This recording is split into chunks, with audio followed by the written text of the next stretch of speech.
Catullus 22.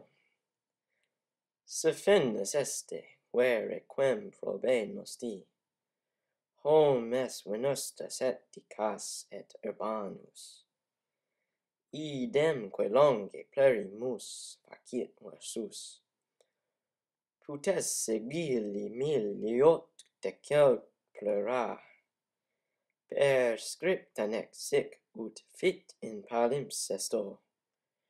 Relata cartae regiae novi libri, novum bellici lora rumbra membranae, directa plumbet pamuconia quata, haec cum legas tu bellus illet urbanus, Sophinus unus caprimogus ut fossor, versus videter tanta poret ac matat. Hoc quid putemus esse, qui modos gera, ut si quid hac rescitius vidat debater. Id in facetis infacietior re, si mu poemata gitigit nec videm unquam. Aequas beatus ac poema cum scribit, tam gaudet in se tamque sipse miratur, nemir domnes fallimur neques quisquam, quem non in aliquare videret sum finum, possis sus quique trapibutus est sed non videmus manticae quod tegest. In Catullus 22, Catullus discusses the nature of a fellow poet, Sophinus. There are three main parts of this poem. First, the description of Sophinus. Second, a refute or undercutting of the description.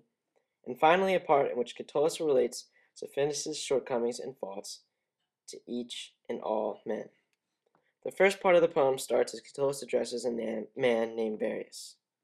This name also appears in Catullus 10, and Bruce Arnold grants two possible identities for the man.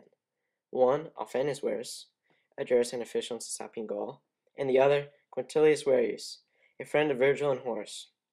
Regardless of his exact identity, Catullus uses Varius to help segue into the discussion of Sophinus.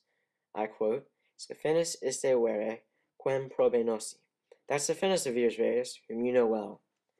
Catullus then goes on to describe Sophinus in a very favorable light, using some of the recurring neoteric adjectives often seen in his works, such as venustus and urbanus. In addition to being urbane and charming, Sophinus is also described as writing multitudes of poems. Plerimus facit versus. He makes very many verses. These verses are written in very nice rolls and refined paper, an important aspect in a comparison to be made later. The first 8 lines of the poem are all used to describe two main aspects of Sophinus, his good nature, and also the immense volume of poetry he has created. The next significant part of the poem undermines everything Catullus has said about this man. Catullus talks of how, when one reads Sophinus' poetry, he no longer appears urbanus or bellus, but rather like a goat herd, capimulgus, or ditch digger, fossor. It is at this junction where Michael Putnam makes an interesting point which strikes at the core of Catullus' impetus in constructing this poem. He states, Catullus' book is an image of himself, charming and intrinsically valuable as well. Here's where Sophinus fails. At first he seems like his book, he witty and urbane, his book of impeccable and elegant dress. But once one begins to read, once one takes the crucial step from appreciating external charm to evaluating depth and meaning, that person who has appeared bellus et urbanus reveals himself at heart only a goat milker and ditch digger. End quote. There are two important points to be taken from Putnam's analysis.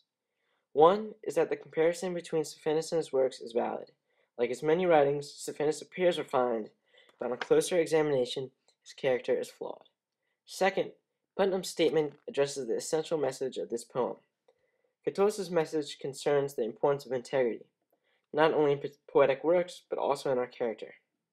Clearly, Sophinus does not possess the moral integrity which Catullus seems to be alluding to.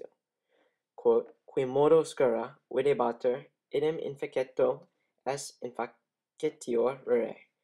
He who just now was seeming a witty man, at the same time is more witless than the crude countryside. End quote. This being said, it is important to examine the last part of the poem, in which Catullus relates this fall to each man. The third part of the poem consists of lines 18 through 21, and is summed up best by the first four words of 18. Nemirum idem omnes falimer. Clearly, we all make the same mistake. End quote. First, Catullus showed us the attractiveness one can display in himself in his writing. Then, Catullus displayed how these external appearances can be a little more than facades, highlighting the importance of integrity and being true to oneself. Finally, Catullus considers the way in which all people sometimes lack complete integrity. Catullus 22 highlights the importance of integrity and reveals the importance of self-awareness and recognition during the times in which one might lose his or her own integrity. Suis quique attributus est error, sed non videmus maticae quod intergo est. His error is attributed to each, but we do not see the part of the knapsack which is on our back. Now a complete translation of Catullus 22. That Stephanus of yours, Varius, whom you know well, is a charming man and witty and urbane, and on the other hand makes by far very many verses.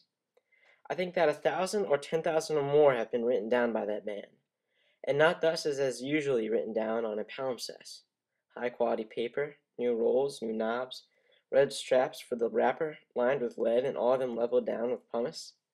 When you read these things, that pretty and urbane Stephanus seems on the other hand like an ordinary goatherd or ditch-digger. He differs so much and changes. What should we think this is? He who just now is seeming a witty man, or if anything is sharper than this matter, at the same time he is more witless than the crude countryside. As soon as he touches the poem, and never is the same man equally happy as when he writes poems, so he rejoices in himself, and so much he himself wonders at himself. Clearly, we all make the same mistake, and there is not anyone whom you could not see in some matter Stephanus. His own error is attributed to each, but we do not see the part of the knapsack that is on the back.